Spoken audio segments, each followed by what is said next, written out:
हरे कृष्णा। तो सभी भक्तों का हार्दिक स्वागत है आज के प्रातःकालीन श्रीमद् भागवत क्लास में। तो हम इस भागवतम में चतुस्कंद में ध्रुव महाराज के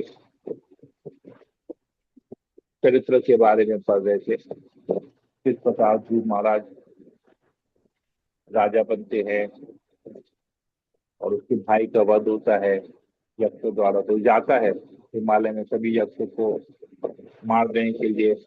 फिर उनके दादा स्वयंभू मनु आते हैं, उन्हें ज्ञान देते हैं, गाइडेंस देते हैं और उन्हें युद्ध बंद करने के लिए कहते हैं। तो इस प्रकार हमने पूरा बहुत सारी शिक्षाएं, प्राय प्राय हर श्लोक में हम लोगों को बहुत सारी शिक्षाएं मिली है। प्रैक्टिकल एप्लीकेशन हमने बहुत सारा पढ़ा कि हमारे भक्ति जीवन में हमको किस प्रकार क्या क्या चीज हमको अपनाना चाहिए। तो इस प्रकार स्वयं मनु उपदेश देते हैं और उपदेश देने के बाद चले जाते हैं।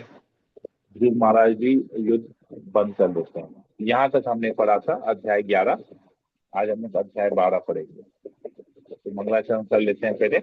अगर आप लोग अध्याय 12 खोलेंगे तो देखेंगे मेरे पास जो भागवतम हिंदी वर्जन है वो है पेज 463, 463, चतुर्थ स्कंद का पहला भाग, पेज नंबर 463। आप लोग आपस में अपना अपना देख लेंगे, आगे पीछे एक दो पेज आगे पीछे हो सकता है अलग अलग एडिशन के हिसाब से। ठीक है, तो पहले मंगलाचरण कर लेते हैं, फिर हम लोग भागवतम के ऊपर चर्चा करेंगे। ओम अज्ञानतिमिरान्धस्य ज्ञानाञ्जना शलाकया चक्षुरुन्मीलितं येन तस्मै श्रीगुरुवे नमः। नमो विष्णुपादाय कृष्णप्रेष्ठाय भूतले श्रीमते जयप्रकाशा स्वामिनिति नामिने। नमो आचार्य पादाय निताय कृपा पदाय ने गौर तथा दामोदया नगर ग्राम सारिणे। नमो विष्णुपादाय कृष्णप्रेष्ठाय भूतले श्रीमते भक्ति वेदांत स्वामिनिति नामिने। नमस्ते सरस्वती देवे गौरवाणी प्रचारिणे निर्विशेष शून्यवादी पाश्चात्य देशकारिणे। हे कृष्णा करुणा सिंधु दीनबंधु जगतपते गोपेश गोपिका कांत राधाकांत नमस्ते। सप्त कांचन गौरांगी राधे वृंदावनेश्वरी वृषभानुसुते देवी प्रणमामि हरिप्रिय। आच्छा कल्पतरुभ्यश्च कृपा सिन्धुभ्येव च पतितानां पावनेभ्यो वैष्णवेभ्यो नमो नमः। जय श्री कृष्ण चैतन्य प्रभु नित्यानंद श्री अद्वैत गदाधर शिवासादि गौर भक्तवृंदा। हरे कृष्णा कृष्णा कृष्णा हरे हरे, हरे राम राम राम हरे। मंगलाचरण की जय। ओम नमो भगवते वासुदेवाय। ओम नमो भगवते वासुदेवाय। ओम नमो भगवते वासुदेवाय। श्रीमद्भागवतम चतुस्कंद अध्याय 12। अध्याय का नाम है ध्रुव महाराज का भगवान के पास जाना। श्लोक नंबर 1। तो हम लोग श्लोकों का उच्चारण नहीं करेंगे, किंतु प्रभुपाद द्वारा दिए गए उन श्लोकों का अनुवाद और जहां जहां पर तात्पर्य है उस तात्पर्य को भी हम लोग पढ़ेंगे। श्लोक नंबर 1। महर्षि मैत्र ने कहा। याद रखेंगे कि ये कन्वर्सेशन मैत्र ऋषि और विदुर के बीच में हो रहा है और यही कन्वर्सेशन नैमिषारण्य में सूत गोस्वामी और शौनक आदि ऋषि के बीच में हो रहा है। तो मैत्र ऋषि कहते हैं, हे विदुर, ध्रुव महाराज का क्रोध शांत हो गया और उन्होंने यक्षों का वध करना पूरी तरह बंद कर दिया। जब सर्वाधिक समृद्ध धनपति कुबेर को यह समाचार मिला तो वे ध्रुव के समक्ष प्रकट हुए। वे यक्षों, किन्नरों तथा चारणों द्वारा पूजित होकर अपने सामने हाथ जोड़कर खड़े हुए ध्रुव महाराज से बोले। तो कुबेर बहुत प्रसन्न हुए। ऐसा जब हुआ क्यों? क्योंकि कुबेर यक्षों द्वारा पूजे जाते हैं, किन्नरों द्वारा, कारणों द्वारा पूजे जाते हैं। तो यक्ष बेसिकली उनके भक्त हैं, कुबेर के भक्त है। तो अगर कोई मेरे भक्त को, आज हम लोग देखेंगे अगर भक्तों को कोई कष्ट पहुंचाना बंद करता है तो हमें भी अच्छा लगता है। तो इस प्रकार कुबेर जो है वहां पर ध्रुव महाराज के समक्ष प्रकट हुए। तो ध्रुव महाराज को क्या कहते हैं कुबेर? धनपति कुबेर ने कहा, हे निष्पाप क्षत्रिय पुत्र, मुझे यह जानकर अत्यधिक प्रसन्नता हुई कि अपने पितामह के आदेश से तुमने वैर भाव को त्याग दिया। यद्यपि इसे तज पाना बहुत कठिन होता है, मैं तुमसे अत्यधिक प्रसन्न हूं। तो देखिए ये ना बहुत, जिस प्रकार कुबेर ध्रुव महाराज को संबोधित कर रहे हैं, कैसे संबोधित कर रहे हैं? हे निष्पाप क्षत्रिय पुत्र। देखिए निष्पाप, अगर हम लोग देखेंगे, इसके पहले हमने क्या पढ़ा कि वध जो है ध्रुव महाराज के जो भाई हैं उसका वध केवल एक यक्ष ने किया। एक यक्ष के कारण ध्रुव महाराज ने सोचा है मैं पूरे यक्ष जो है कुल को ही नाश कर दूंगा, और उन्होंने हजारों की संख्या में यक्षों का वध किया। सोचिए, एक व्यक्ति के गलती की सजा हजारों व्यक्ति को अपनी जीवन का बलिदान देने में चले गया। तो ये तो पाप हुआ ना। अगर आपको कोई एक व्यक्ति चोट पहुंचाता है तो उस व्यक्ति से तो आप बदला लेते हैं, साथ ही साथ उसके पूरे परिवार के साथ अगर बदला लेते हैं तो क्या होगा? तो पाप हो गया ना, क्योंकि एक व्यक्ति के गलती की सजा हमने उसके सारे परिवार के सभी सदस्यों को, दोस्तों को, रिश्तेदारों को, सबको दी, तो ये तो पाप हो गया। यही सेम कार्य ध्रुव महाराज ने किया, लेकिन ध्रुव महाराज को क्या कह रहे हैं? निष्पाप। तो कॉन्ट्राडिक्शन है कि नहीं है? बताइए, कॉन्ट्राडिक्शन है ना। निष्पाप, तो क्यों ऐसा किया गया है, निष्पाप क्यों कहा गया है? तो इसका उत्तर इसी श्लोक में ही है। कुबेर स्वयं कहते हैं, क्या कहते हैं? मुझे यह जानकर अत्यधिक प्रसन्नता हुई कि अपने पितामह के आदेश से तुमने वैर भाव को त्याग दिया। तो वैर भाव मतलब दुश्मनी की जो भावना है, अपने पितामह के कहने पे तुमने दुश्मनी को त्याग दिया। अब जब दुश्मनी को त्याग दिया, सारा पाप किस लिए हो रहा था? उस दुश्मनी के कारण पाप हो रहा था, लेकिन उसने उस दुश्मनी को त्याग दिया, उस ईर्ष्या को, उस बदला लेने की भावना को त्याग दिया। तो देखेंगे जब हम क्रोध करते हैं, बदला लेने के प्रयास करते हैं, ये जब हमारे अंदर में ये भाव आता है कि हमको नहीं बदला लेना है, हम जब ये सोचते हैं और हम सामने वाले को तहस नहस कर देंगे, तो ये सोचना ही पाप हो जाता है। तो जब हम इस सोच को त्याग देते हैं तो हम निष्पाप हो जाते हैं। जैसे इसको हम लोग अपने जीवन में हम लोग जो 4 नियम पालन करते हैं, 16 माला जब करते हैं 4 नियम पालन करते हैं, तो जो व्यक्ति 4 नियम पालन नहीं कर रहा होता है, या 4 में से कोई भी एक नियम पालन नहीं करता है, तो 4 नियम क्या है? हमको पाप से बचाने के लिए है, राइट? जो हमारे जो 4 नियम है, हम जो 4 नियमों को पालन करते हैं, वो 4 नियम क्या करता है? हमें पाप कर्मों से बचाता है। तो अगर हम 4 नियमों को पालन नहीं करते, मतलब हम पाप कर रहे हैं। समझ में आ रहा है? क्लियर है? 4 नियम का पालन करना मतलब पाप से बचना। अगर हम 4 नियम में से किसी भी नियम को तोड़ते हैं तो हम पाप में लग जा रहे हैं। अभी कृष्ण 4 नियम क्यों पालन करना पड़ता है? ये प्रभुपाद ने कहा है कि तुमको भक्ति करना है, कृष्ण के शरणागत होना है, तो तुमको 4 नियम पालन करना पड़ेगा। अब कृष्ण गीता में क्या कहते हैं? जब तुम मेरे शरणागत होगे मैं तुम्हें सारे पापों से मुक्त कर दूंगा।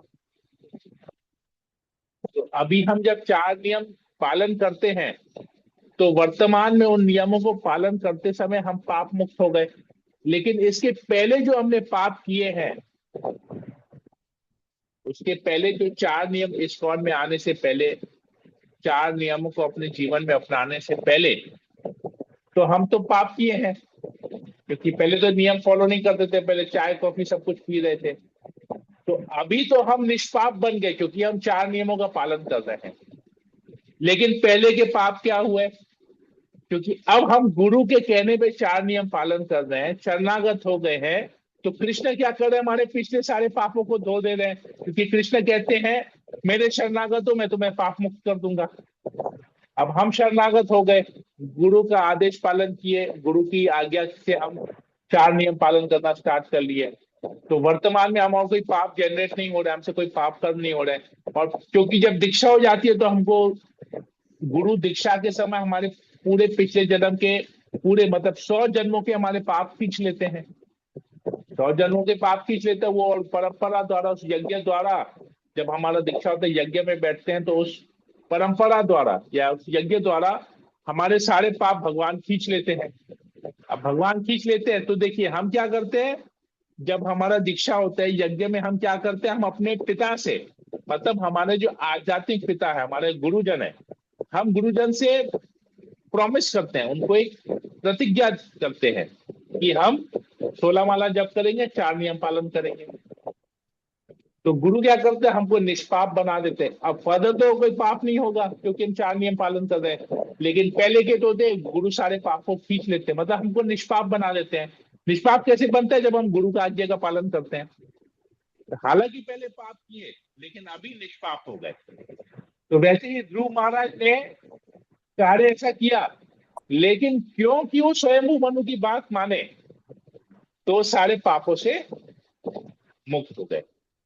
तो इसलिए उसको कह रहे हे निष्पाप क्षत्रिय पुत्र। तो इसी प्रकार हमारा प्रैक्टिकल जीवन क्या होता है भक्ति में, जब हम अपने गुरुजनों का आदेश पालन करते हैं। अब हमारे पिता, हमारे आध्यात्मिक पिता कौन है? हमारे गुरु हैं। जैसे अभी मेरे आध्यात्मिक पिता जयपताका महाराज हैं। अब जयपताका महाराज के आध्यात्मिक पिता कौन है? प्रभुपाद है। तो हिसाब से हमारे प्रभुपाद हमारे दादाजी हुए, पितामह हुए, हमारे प्रभुपाद हमारे पितामह हुए। तो हम जब प्रभुपाद का इंस्ट्रक्शन फॉलो करते हैं और प्रभुपाद का उपदेश और आदेश पालन करते हैं तो हम निष्पाप हो जाएंगे। जिस प्रकार यहाँ पर भी क्या हुआ, ध्रुव महाराज ने पितामह का बात पालन फॉलो किया, उपदेश लिया, आदेश लिया, निष्पाप बन गया। और कौन ने कह रहे? कुबेर कह रहे हैं कि तुम निष्पाप हो, तो हम भी निष्पाप बन जा रहे हैं। तो समझ में आया ये जो कंटेक्स्ट है हमारे जीवन में कैसे अप्लाई होता है।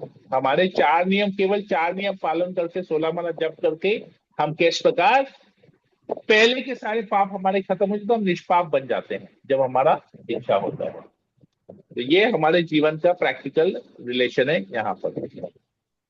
अगला श्लोक करते हैं, श्लोक नंबर 3।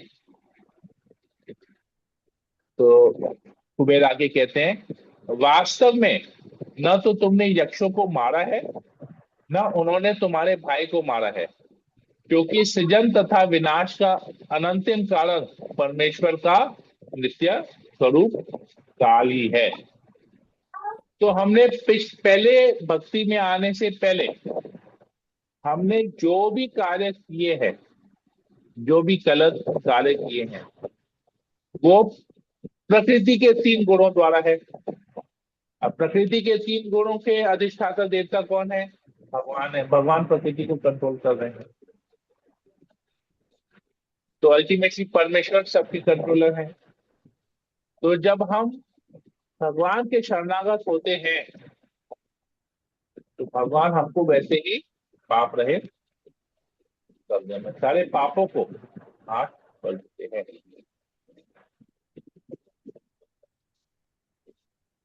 चौथा नंबर श्लोक। देहात्म बुद्धि के आधार पर स्व तथा अन्यों का मैं तथा तुम के रूप में मिथ्या बोध अविद्या की उपज है। यही देहात्म बुद्धि जन्म मृत्यु के चक्र का कारण है, और इसी से इस जगत में हमें निरंतर बने रहना पड़ता है। तो हम देखेंगे कि भक्ति में आने से पहले हमारा जो भी कार्य होता था देहात्म बुद्धि मतलब शरीर के स्तर पे होता था।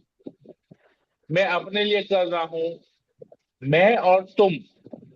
अरे तुमने मेरे साथ ऐसा किया, मैंने ऐसा किया, तुमने ऐसा किया, तुमने ऐसा किया इसलिए मैंने ऐसा किया। देखिए यही चलते रहता था, झगड़ा का यही था। तुमने ऐसा किया, मैंने ऐसा किया, तुमने मेरे को ऐसा बोला, मैं तुम्हें ऐसा बोलूंगा, तुमने मेरे साथ ऐसा किया, मैं तुम्हारे साथ ऐसा किया।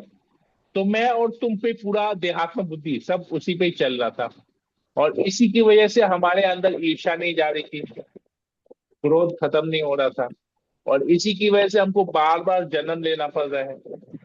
अलग अलग परिवार में, अलग अलग योनि में हम जन्म और मृत्यु के चक्कर में बंधे हुए हैं। और इसी से ये निरंतर इस जगत में हम बार बार बार बार घूम रहे हैं, क्योंकि सारा कार्य हमारा मैं, मेरा, मैं, तुम, स्व के ऊपर मतलब अहम ममा जिसे हम कहते हैं, अहम ममा, मैं और मेरा, उसी के ऊपर पूरा सारा कार्य हमारा हो रहा है। तो प्रभुपाद जी तात्पर्य में लिखते हैं, अहम त्वम अर्थात मैं और तुम का भाव भगवान से अपने शाश्वत संबंध को भूलने के कारण उत्पन्न होता है। देखिए, अहम त्वम, अब भगवान गीता में क्या कह रहे हैं, अहम त्वाम सर्व पापेभ्यो, मैं तुम्हें। तो ये मैं और तुम्हारा भाव भी भगवान से आ रहा है, लेकिन भगवान का भाव में क्या है, मैं तुम पर कृपा करूंगा। और हमारा मतलब भगवान कहते हैं मैं तुम पर कृपा करूंगा, तुम्हारे सारे पाप को खींच लूंगा। और हम लोग क्या कहते हैं, मैं तुम पर कृपा करूंगा तुमको बर्बाद करके। भगवान बोलते हैं मैं तुमको कृपा करूंगा तुम्हारा उद्धार करके। हम बोलते हैं मैं तुमको बर्बाद, अहम त्वाम बर्बाद कर दूंगा। भगवान कहते हैं अहम त्वाम सर्व पापेभ्यो मोक्षयिष्यामि, मैं तुम्हें सारे पापों से मुक्त करूंगा। और हम लोग क्या कहते हैं, मैं तुम्हें इस जगत में खत्म कर दूंगा। तो गड़बड़ है। तो हमारा भाव पूरा उल्टा है, हमारा भाव ईर्ष्या से भरा हुआ है। भगवान का भाव अहम त्वाम, भगवान का जो भाव है कृपा है, हमारा ईर्ष्या है। तो यही क्योंकि देहात्म बुद्धि है, हमारा सारा देहात्म बुद्धि है, इसलिए हम इसमें फंसे हुए हैं। प्रभुपाद जी आगे लिखते हैं, परम पुरुष कृष्ण केंद्र बिंदु है और हम सब उनके विनांश हैं। ठीक वैसे ही जैसे हाथ तथा पांव पूरे शरीर के अंश है। जब हमें यह ज्ञान हो जाता है कि हम परमेश्वर से शाश्वत रूप से जुड़े हैं, तो देहात्म बुद्धि जन्य यह अंतर नहीं रह सकता। इसी उदाहरण को यहाँ प्रयुक्त समझाया समझना चाहिए। हाथ हाथ है, पैर पैर है, किंतु जब वे दोनों संपूर्ण शरीर की सेवा में लगे जाते हैं तो हाथ पांव का अंतर नहीं रह जाता, क्योंकि ये शरीर के अंग हैं तथा कार्य करने वाले सभी अंगों के साथ मिलकर पूरे शरीर की रचना करते हैं। इसी प्रकार जब जीव आत्मा कृष्ण भावना भावित हो जाती हैं, तब मैं और तुम का अंतर नहीं रह जाता, क्योंकि तब प्रत्येक जीवात्मा भगवान की सेवा में लगी होती है। तो देखेंगे अभी आप भक्ति के पहले वाला जीवन देखिए और अभी भक्ति वाला जीवन देखिए, तो हम देखेंगे हम सभी लोगों के चरित्र में, सोच में थोड़ा सा फर्क आया है। किसी में थोड़ा, किसी में ज्यादा। अभी हम क्या करते हैं, हम ईर्ष्या नहीं करते, जो भी भक्त है सबको भगवान की सेवा में लगाने का प्रयास करते हैं। अब हम किसी को हाथ को अलग पैर को अलग नहीं समझते, सबको लेते कि ठीक है, जो जिस अब जो भी व्यक्ति अपनी क्षमता अनुसार भगवान की सेवा में लगे। तो हम उसमें क्या होता है, अभी मेरा भाव चले गया, पहले क्या होता था मेरी सेवा में लगो। अब क्या कहते हैं, भगवान की सेवा में लगो। पहले सब कुछ अपने लिए लेना चाहते थे, अभी भगवान के लिए लेना चाहते हैं। तो इससे भाव हमारा, यहाँ पर हम देखते हैं कि हमारा भाव कैसे चेंज होता है। तो देहात्म बुद्धि से हम ऊपर उठते हैं जब भक्ति करते हैं। तो अगला श्लोक, श्लोक नंबर 5। हे ध्रुव, आगे आओ, ईश्वर तुम्हारा कल्याण करे। भगवान ही जो हमारी इंद्रियों की विचार शक्ति से परे हैं, समस्त जीवात्माओं के परमात्मा है। इसलिए सभी जीवात्माएं बिना किसी अंतर के एक हैं।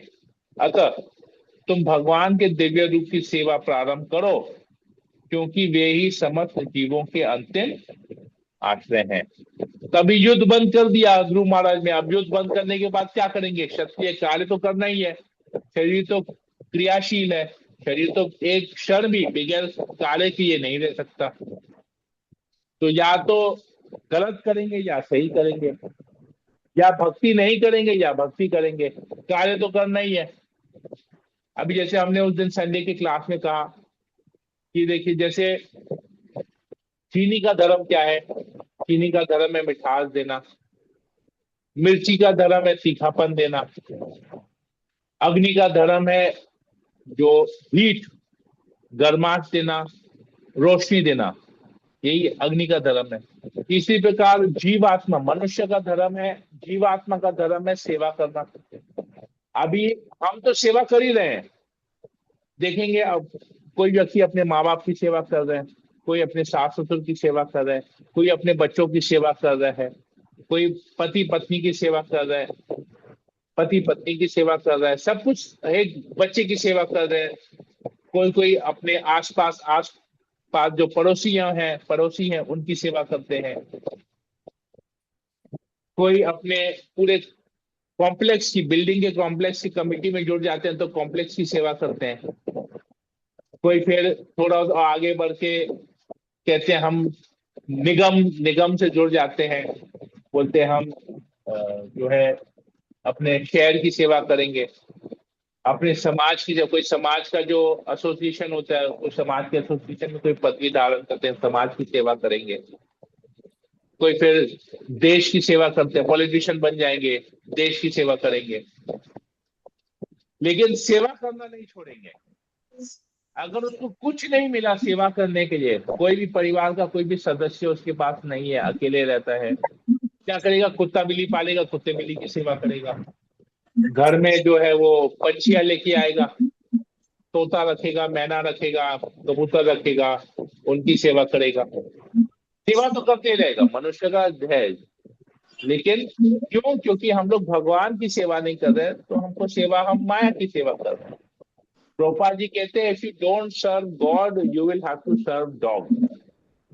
भगवान की सेवा नहीं करोगे तो कुत्ते की सेवा करनी पड़ेगी। सेवा तो करनी है, सेवा के बगैर तुम रह नहीं सकते। तो या तो जीव जीव की सेवा करो या भगवान की सेवा करो, सेवा करना ही है। इसलिए यहाँ पर कह रहे हैं कि अतः तुम भगवान के दिव्य रूप की सेवा प्रारंभ करो, क्योंकि वे ही समस्त जीवों के अंतिम आश्रय हैं। अभी मान लीजिए डॉक्टर किसी मरीज का फ्री में इलाज करता है, तो वो एक तरह से सेवा ही हो गया। अगर डॉक्टर किसी पेशेंट का, मरीज का इलाज करता है बगैर पैसे के, तो डॉक्टर भी सेवा कर रहा है। लेकिन क्योंकि डॉक्टर की भी क्षमता सीमित है, डॉक्टर तो भगवान नहीं है, फ्री में इलाज करने के बाद भी व्यक्ति अपना शरीर छोड़ देता है, मृत्यु हो जाती है उसकी, तो क्या होगा? लोग डॉक्टर को ही गाली देंगे, भले उसने डॉक्टर ने, लोग क्या कहेंगे? देखो इसने पैसे नहीं लिए ना, इसने इलाज भी ठीक से नहीं किया, इसलिए इसकी मृत्यु हो गई। देखेंगे भौतिक जगत में यही होगा, यही सोच आएगा। अगर पैसा लेके इलाज करेगा और मृत्यु हो गई, बोले इतना पैसा लिया फिर भी इसको बचा नहीं सका, तो दोनों केस में डॉक्टर फंसेगा। क्यों? क्योंकि डॉक्टर भगवान नहीं है, हमको ये समझना पड़ेगा। वो अपनी क्षमता के अनुसार कार्य करता है, लेकिन सब कुछ कंट्रोल कौन कर रहा है? भगवान कंट्रोल कर रहे हैं। तो इसी प्रकार जब हम भगवान की सेवा करेंगे तो भगवान की इच्छा से ही सब कुछ होता है।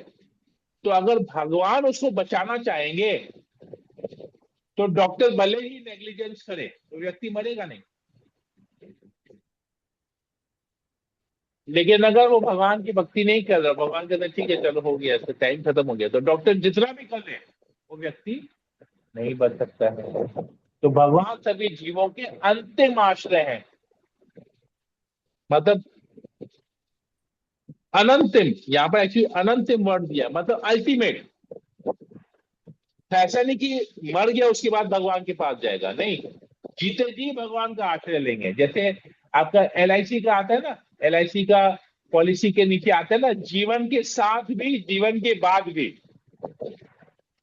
तो जीते जीते जिसका पॉलिसी मैच्योर हो गया तो उसको इंटरेस्ट के साथ पैसा मिल जाएगा, और मर गया तो भी पैसा मिलेगा। तो जीवन के साथ भी जीवन के बाद भी।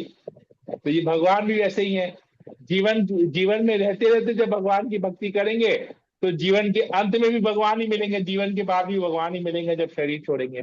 तो यही चीज यहाँ से है। तो भगवान ही सभी जीवों के अनंतिम आश्रय हैं। तो भगवान की सेवा हमको प्रारंभ करके देखिए कितना प्रैक्टिकली, हालांकि ये देख रहे हैं कि कई हजार वर्ष पहले, लाखों वर्ष पहले ये उपदेश कुबेर दे रहे ध्रुव महाराज को, लेकिन अभी हमारे लिए कितना ये, अब ये सेम उपदेश समझिए उसकी परंपरा द्वारा गुरु हमको देता है। तो सेम चीज हमारे जीवन में अप्लाई हो रहा है। कैसे भागवतम हम यहाँ पर देख रहे हैं प्रैक्टिकली, भागवतम हमारे जीवन में कैसे अप्लाई हो रहा है। ठीक है, तो यही बड़ी रखते हैं, समय भी हो गया, 7:30 हो गया है। तो किसी को कोई प्रश्न हो पूछ सकते हैं, कोई कमेंट हो बोल सकते हैं। हरे कृष्णा।